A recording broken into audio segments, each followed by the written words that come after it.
Hello, ladies and gentlemen. Today we're going to be working in Chapter 9. So on the website, you're always going to be turning to Unit 9 in order to get your daily lessons. Today we're working in Lesson 1, Probability of Simple Events. If you don't have your math book, make sure you pause the video and grab your math book. We are working on page 711.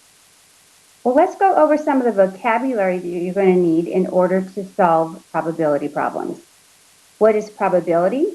It's just the chance that some event will occur, something that you want to have happen. What's the chance of it occurring? A simple event is one of the outcomes or a collection of outcomes that you want to have happen.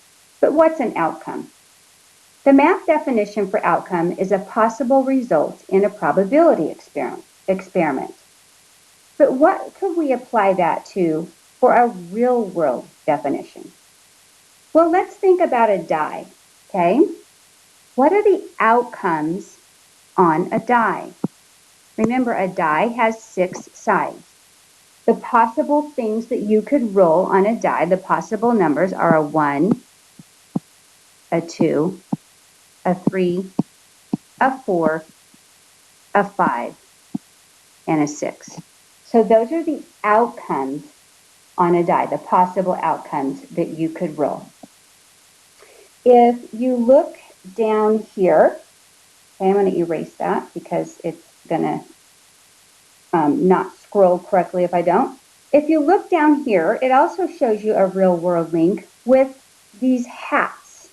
It says, for a sledding trip, you randomly select one of the 4 hats shown. Complete the table to show the possible outcomes.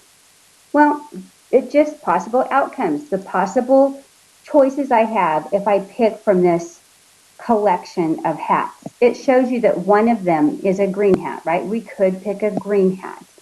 We could pick a blue hat.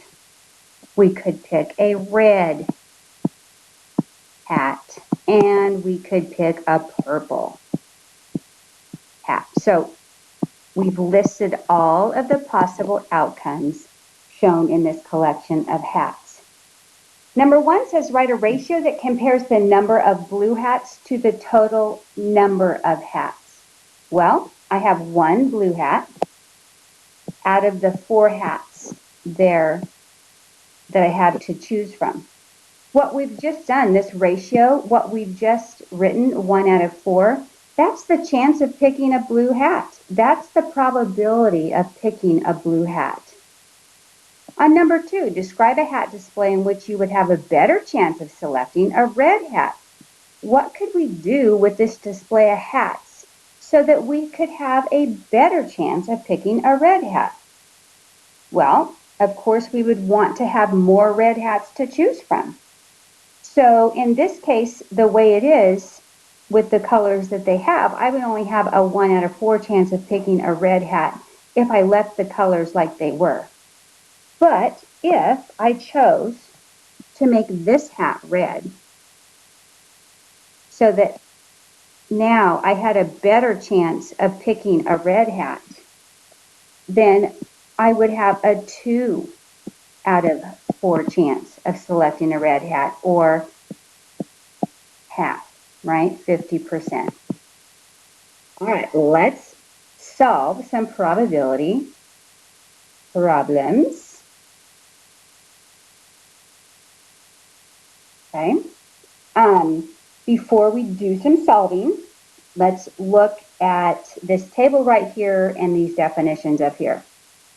The probability of an event is a ratio. We just talked about that ratio with the hats, right? We just said the blue hat was 1 out of 4, and when we wanted to make our red hat better chance of picking a red, we made 2 out of the 4 red. It compares the number of favorable outcomes. Favorable outcomes, okay, that's what you want to have happen, okay? That's what you're wanting out of the total number of outcomes at the bottom, or number of possible outcomes. So that's how you always find the probability of an event. Now, probability, when we're talking about giving it a word like impossible, unlikely, as likely to happen as not, likely, and certain, it uses this probability table right here. And it's a number between 0, which means it's impossible for it to happen, and 1, which means it's certain or it's going to happen for sure. So probability is that it's a number between 0 and 1, and we can also apply percents to that. So when we found that we could pick a blue hat out of that selection of hats on the previous page, we found that it was a 1 out of 4 chance to pick a blue hat. That means from this table it's going to be unlikely. But let's go over exactly how to read this table and apply these numbers so when you are expected to do that, you can do it and know that you're doing it correctly. Anytime you have a 0% chance, that means it's impossible. Okay? If you have no chance of something happening, right? If you have no chance of something happening, that is a 0% chance. Okay, and I know it's 0% down here, but I'm going to go ahead and write it up here too. Now, right here, 50% chance, 50-50, right? It's as likely to happen as not. Sometimes they'll say that's equally likely. Okay, if you have a 50-50 chance, you have just as much chance of having it happen as you do of it not happening. And then, of course, anything that's certain, if you want to be certain about something, you have to have 100%, okay, 100% chance of that happening. So those three things are very clear on the table. What's not quite as clear is anything that's outside of those numbers. So let's look at anything here that's bigger than 0 but less than 50, right here. Okay, it's bigger than 0, but it's less than 50. We say that's unlikely to happen. So any percent, okay, if you want to say it as a percent, that's bigger than 0% but less than 50% is unlikely. But if it's greater than 50% but less than 100%, that means it's likely to happen. Okay, that's likely to happen. So when you're applying these words to your probabilities, you really need to look at the table and where the percent or decimal falls or fraction falls on the table. Okay? So let's go down below and look at example 1. It says there are 6 equally likely outcomes if a number cube with sides labeled 1 through 6 is rolled. They're calling a die a number cube. Here's how you read this. Find P, and then in parentheses 6, find the probability, okay, of rolling a 6. Now, they've got this laid out here for you, okay? Remember, the outcomes on a die are a 1, 2, 3, 4, 5, and 6. The number of favorable outcomes, right, what you want to have happen, the probability of rolling a 6, there's only 1 6 on a die. So you would put that 1 at the top. That's the number of favorable outcomes, 1. In the denominator, the number of possible outcomes are 6 because there are 6 numbers on a die. So 1 out of those 6 numbers is a 6. So the probability of rolling a 6 is 1 out of 6. Now you're going to be asked to write your answer as a fraction, okay, as a decimal, and as a percent. So I'm going to make my fraction 1/6 a decimal. Remember, that happens by dividing 1 divided by 6. So on your calculator, punch your 1 in, and then your division sign and 6. And you will get a number like this, 0.1, and then you have 6 that continues to repeat. So it just keeps repeating. Well, we're going to go ahead and round this to the nearest hundredths place here. Here's my hundredths place. Okay. And 6 tells this 6 to round up to 7. That's how we got right here. Okay, that is 0.17%. Now, if I make that a percent, remember you have to have a fraction, a decimal, and a percent. Remember, to make any decimal a percent, you're just moving that decimal 2 times to the right. So we're going to go 1, 2, and that is 17%. Okay, so your full answer is the fraction, the percent, and the decimal. Okay, you have to have all three. But then let's go up and apply what probability word would belong with this. If I look up here, 17% is greater than 0, okay, but less than 50. That means I'm going to say this is unlikely. On a die, it is unlikely that you would roll just a 6, okay? All right, so let's do an example that's not in your book. Let's use this space over to the left. Okay, we're still using a die. I want you to write right here. Here's another example. I want you to find,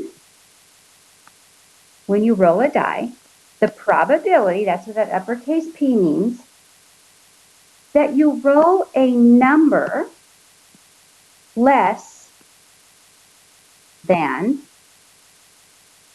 5. What would be the probability of rolling a number less than 5 on a die? Well, let's list out our probabilities. Again, our outcomes, right? On a die, you can roll a 1, a 2, a 3, a 4, a 5, or a 6. Well, let's look at the numbers that are less than 5. 4, 3, 2, and 1. So I have 4 numbers on a die out of the 6. So there are 4 total numbers that I could roll, that I would want out of the 6 total numbers that would be less than 5.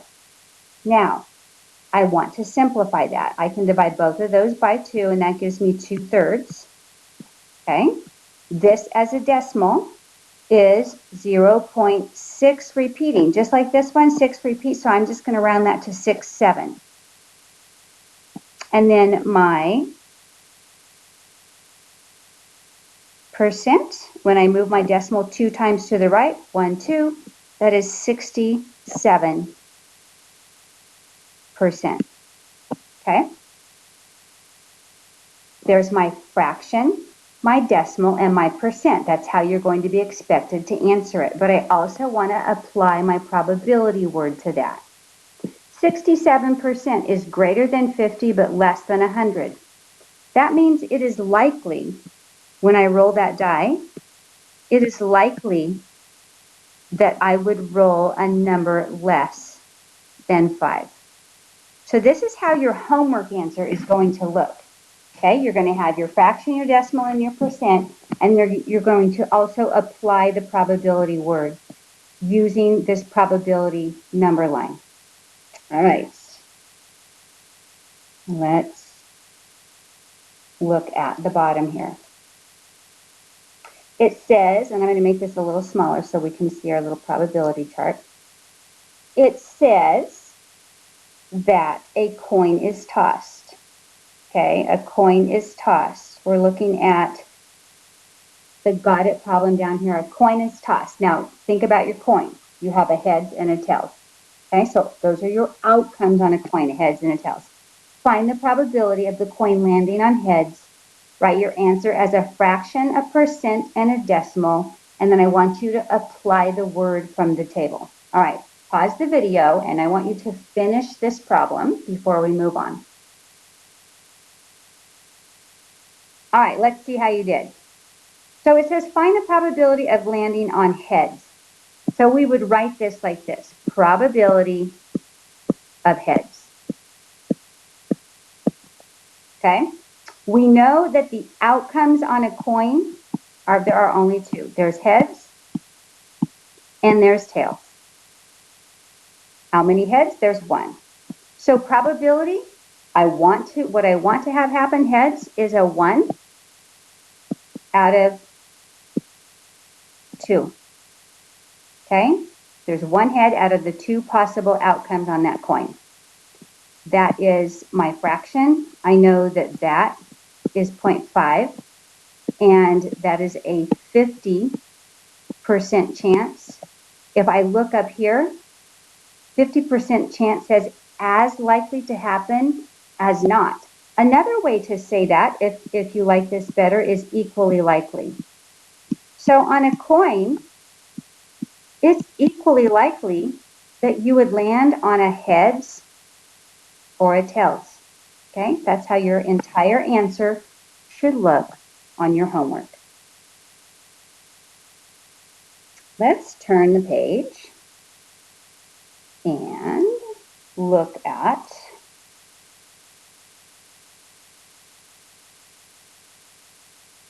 this spinner right here on the Got It. All right. So we've got this spinner here. Okay. The spinner at the right is spun once. Find the probability of each event. Write each answer as a fraction, percent, and decimal. And then again, I want you to be looking at the table to apply the probability word that goes with the fraction, decimal, and percent that you found. Okay? Again, I'd like you to pause the video and I want you to work these problems out, see how you do, and then once you're done, let's go ahead and start the video again and we'll go over these problems together.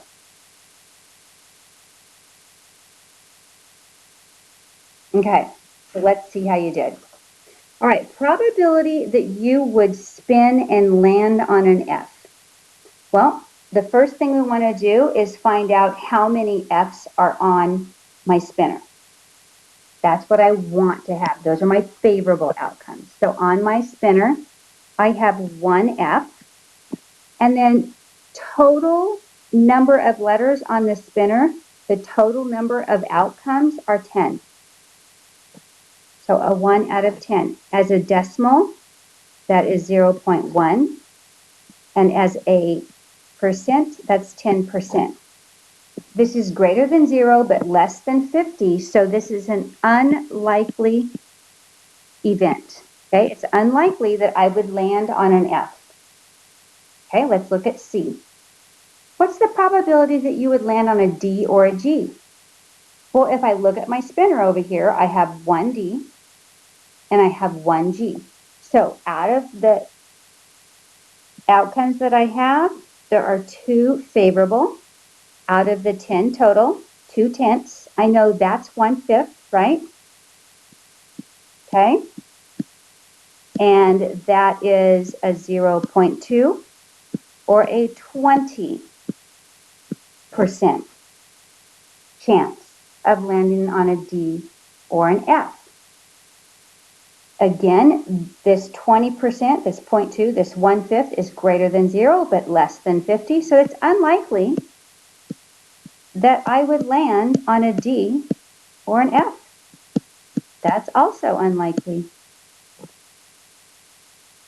Last one. What's the probability that I would land on a vowel? Well, let's remember what our vowels are. Our vowels are A, E, I, O, or U, and it says sometimes Y, but there aren't any Y's on here. So I'm looking at my spinner and I see an A, that's 1, an E, that's 2, and an I, that's 3. So I have 3 out of the 10 that I could land on. That is a 0.3 or a 30% chance. And again, it is unlikely that I would land on a vowel on this spinner. So again, this is how your answers are going to look.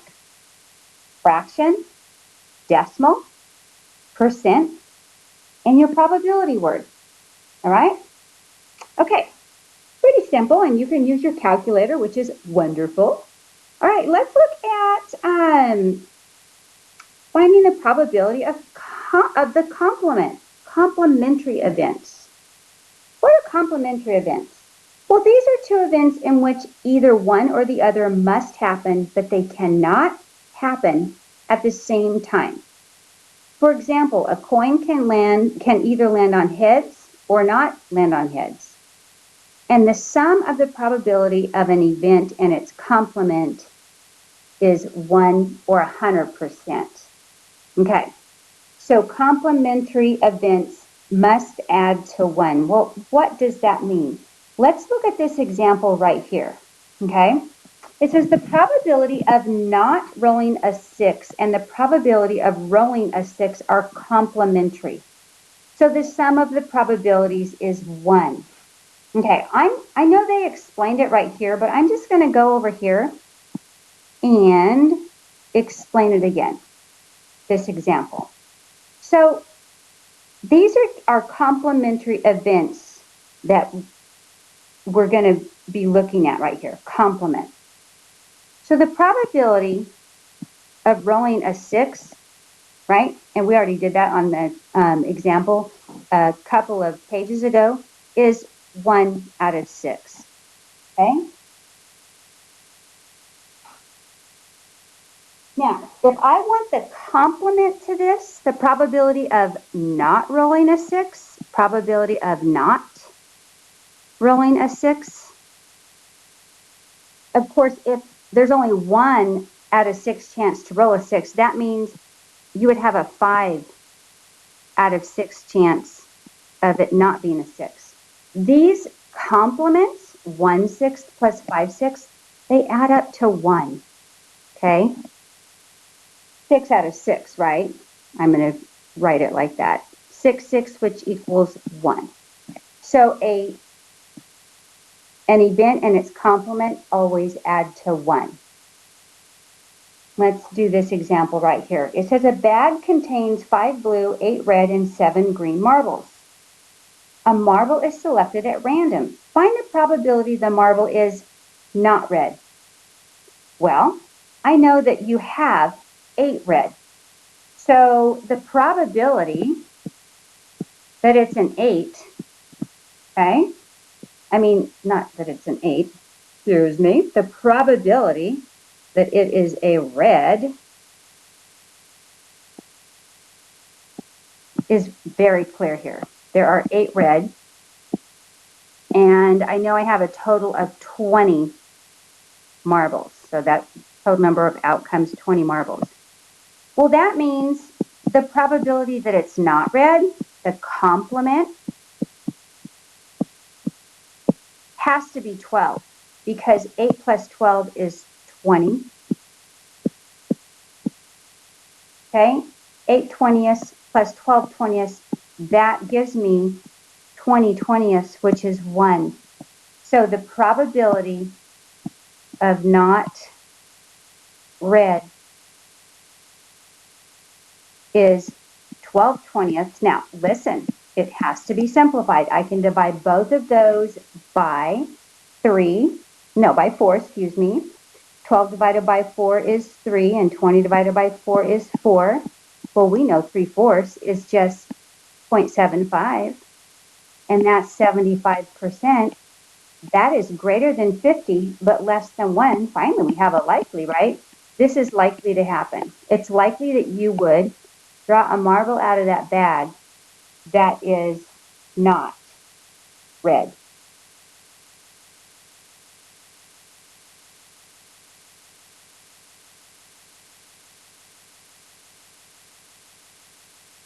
All right, what I would like you to do is I would like you to pause the video, and I want you to do numbers 1 through 4. Let's see how you're doing. And then when you are done, I want you to come back and I will explain and make sure that you got these problems right. Okay, go ahead and pause the video and I'll see you when you're done. All right, let's see how you did. We have these letter tiles over here, and it says a letter tile is chosen randomly. Find the probability of each event. Write each answer as a fraction, percent, and decimal, and we're also going to apply that probability word. Okay, probability of a D. Well, over here, I only have 1 D, and I have 9 tiles. So 1 out of 9, that is an 11 hundredths chance. I had to round that, just it was one repeating, and that's an 11%. So it is unlikely that's greater than 0, but less than 50%. It's unlikely that you would draw a D. Okay, number 2. What's the probability it would be an S, a V, or an L? An S, a V, or an L? Well, there are 3 that you could choose out of 9. That is 1/3. Okay? 1/3 as a decimal is 33 hundredths, and then that is a 33%. And again, that's greater than 50, greater than 0, but less than 50. So that is unlikely to happen. But what's the probability that it's not a D? Now, I already found the probability that it is a D is 1 out of 9. This is my complement, right? So 1 out of 9 plus 8 out of 9 would be a number, and its complement would equal 1. So it's 8 out of 9 chance that it would not be a D. That would be 0.89 or 89% chance. And this is greater than 50% but less than 100. That means it is likely that you would draw a tile that did not have a D on it. Okay, number 4. The probability of choosing a go back 1 space card in a board game is 25%. Describe the complement of this event and find its probability. So I know that if I have the probability of getting a go back card at 25% or 25 hundredths, right? If I found its complement, that would be not getting a go back card. And a number and its complement have to equal 100% or 1. So that's 75 hundredths, which equals 100 percent. All right, so that right here, then this chance of drawing, the probability of drawing one that's not a go back card, that's 75 hundredths. I know that simplifies to 3/4. That is 0.75. We already have that at 75%, and this is likely to happen because it's greater than 50 but less than 100. All right, go ahead and complete your homework, and then make sure that you go to Edulastic and enter your answers. Have a good day.